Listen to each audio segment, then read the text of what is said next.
Hai, ketemu lagi di Brand Hunter Talk. Kali ini kita kedatangan tamu yang sangat spesial, founder dari Young on Top, Mas Billy Bun. Kita pagi ini akan berbicara dan ngobrol dengan Mas Billy Bun tentang seputar UMKM dan bagaimana sepak terjang beliau di dunia entrepreneurship, consultant, dan sekarang juga seorang penggiat UMKM. Selamat pagi Mas Billy Bun. Selamat pagi. Terima kasih udah datang ke Brand Hunter Talk. Thank you for having me. Iya, Mas Billy Bun, di kesempatan ini saya pengen sedikit tanya ke Mas Billy Bun sekarang menjadi konsultan juga di salah satu bank, dan Mas Billy Bun juga penggiat UMKM. Nah, seberapa yakin sih menurut Mas Billy Bun potensi UMKM itu ke depannya, Mas Billy Bun? Well, UMKM penggerak ekonomi bangsa, ya kan. Terus kalau ya dari dulu bangsa Indonesia ya ditopang ya sama UMKM karena memang berapa 99% kayaknya itu kan semuanya emang ekonomi dari UMKM. Jumlah UMKM tuh banyak banget gitu kan. Kalau kita kenal perusahaan-perusahaan besar korporasi, waduh itu dikit banget gitu. Jadi kalau ditanya seberapa confident sama UMKM Indonesia, Indonesia akan selalu ditopang semua sama UMKM gitu. Okay. Jadi ya potensinya masih sangat besar banget gitu. Paling yang kita harus pikirin lebih kepada si UMKM ini banyak yang berani memulai gitu ya, which is udah bagus gitu ya. Tinggal gimana caranya kita bisa bantu mereka untuk mereka punya si para founder ini, pelaku UMKM ini punya mindset yang baik gitu ya, dan kemudian punya mental yang sangat kuat gitu. Supaya apa? Supaya yang namanya berbisnis nggak ada yang gampang kan. Betul. Gitu. Kelihatannya keren gitu loh. Wah, pengusaha keren gitu kan. Tapi di dalam bisnis sudah pasti grafiknya naik turun gitu. Banyak anak-anak muda gitu ya yang memulai usaha, unfortunately banyak didasari oleh keinginannya yang kurang kuat gitu. Jadi cuman ikut-ikutan, ngelihat peluang terus ya udah ikut-ikutan. Apa yang lagi hype, wah satu buka tahun berapa tuh saya lupa, ada warung tenda, wah semua buka warung tenda, artis ikut-ikutan gitu.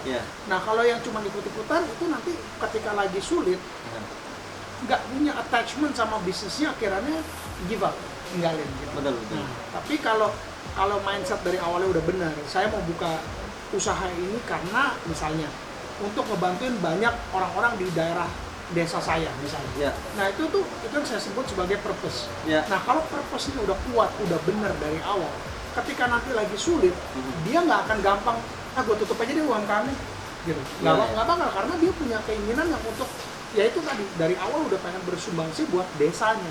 Nah, jadi ketika lagi sulit, mereka tinggal berpikir ya, wah dulu ketika gue memulai usaha ini kan gue untuk bantu banyak orang. Kalau sampai gue sekarang give up, gue stop, kasihan dong mereka. Nah itu yang akan menjadi bensin untuk jalan terus. Gitu. Nah UMKM itu harus punya mindset yang kuat, harus punya mental yang kuat bacanya.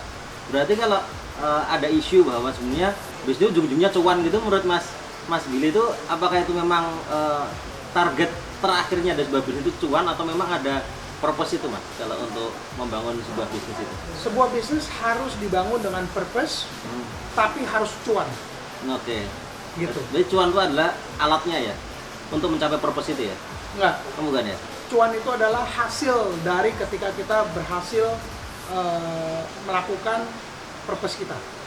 Jadi cuan itu bonus sudah pasti. Jadi kalau keinginan untuk bantu orang, kalau orangnya banyak yang kita bisa bantu, gitu. Saya buka martabak di komplek rumah saya. Kenapa? Karena banyak tetangga saya yang kalau jam 12 malam tuh kelaparan. Dan mereka bilang nggak bisa tidur kalau lapar. Mereka mau keluar harus jalan kaki 2 km. Kasihan, jauh. Nggak ada delivery segala macam. Makanya saya buka martabak dari jam 12 malam sampai jam 3 pagi. Itu kan nolongin area kan? Betul. Iya kan?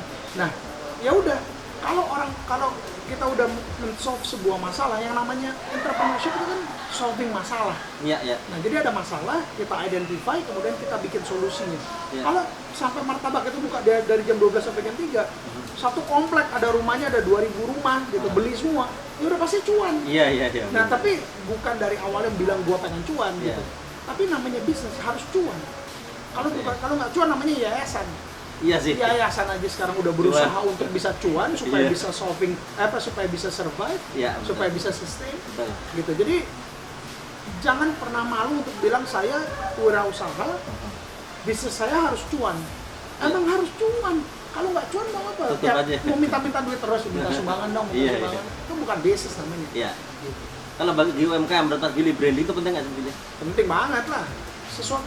Suatu usaha yang kalau mau produk mau jasa, kalau kita hanya jual produk dan jasanya doang, itu kita sedang menjual yang namanya komoditas. Iya. Ya. Komoditas itu kalau dihargain adalah harga produksinya. Betul. Jadi kalau saya mau jual pot bunga nih yang ada di depan saya, ya kan? Betul. Orang akan bilang, Mas Billy mau jual pot bunganya berapa? 320.000. Iya.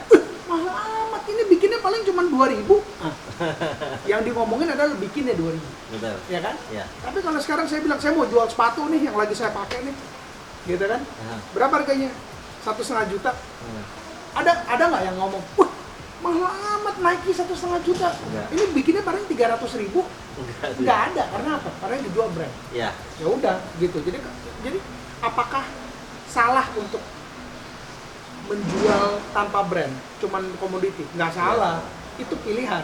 Gitu. Cuman kalau saya mikir, kalau kita udah sanggup memproduksi sesuatu, kenapa nggak kita branding? Betul. Kita ciptain story-nya, kita ciptain kenapanya. Nah, story ini kan nggak melulu ngomongin tentang kualitas, enggak. Story ini adalah ketika saya bikin pot bunga ini, kalau laku, itu 20%-nya saya pengen sumbangin buat desa tersebut.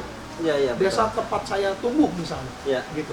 Terus yang ngerjain pot bunga ini adalah pengrajin dari ibu-ibu disabilitas misalnya. That's the whole brand story yang akan bikin orang yang jadi kuat gitu. Oh, daripada gue beli pot bunga yang sebelah lebih mahal sekian puluh ribu, lebih murah sekian puluh ribu, gue mendingan beli pot bunganya Mas Billy. Karena ngebantuin pengrajinnya disabilitas. Setelah hasilnya juga ada yang mau disumbangin dan seterusnya. That's a brand. Itu yang disebut emotional benefit mungkin ya, atau added value. Oke, mungkin terakhir masukan bagi UMKM, kan di luar sekarang berjuta-juta UMKM, dan di acara ini pun juga banyak buat UMKM yang daftar, puluhan ribu ya kali ya. Itu menurut Mas Billy, gimana sih UMKM supaya dia bisa lebih sustain Mas Billy? Dan dia biasa growing terus dari tahun ke tahunnya.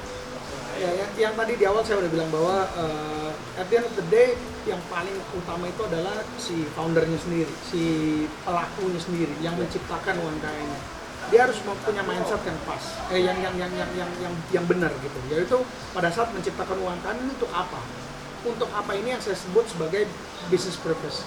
Jadi kalau orang-orang bilang vision gitu ya, saya lebih cocok kalau ngomonginnya purpose-nya gitu. Karena kalau vision tuh kadang-kadang saya visinya adalah untuk menjadi perusahaan terbesar di Indonesia gitu. Itu masih concern-nya ke diri sendiri. Ciptaan perusahaan yang terbesar di Indonesia. Tapi saya lebih percaya yang namanya business purpose. Perusahaan saya harus bermanfaat buat 260 juta penduduk Indonesia. Bermanfaat buat 260 juta. Bukan ngomongin tentang perusahaannya, bukan ngomongin sayanya untuk kaya. That's a business purpose.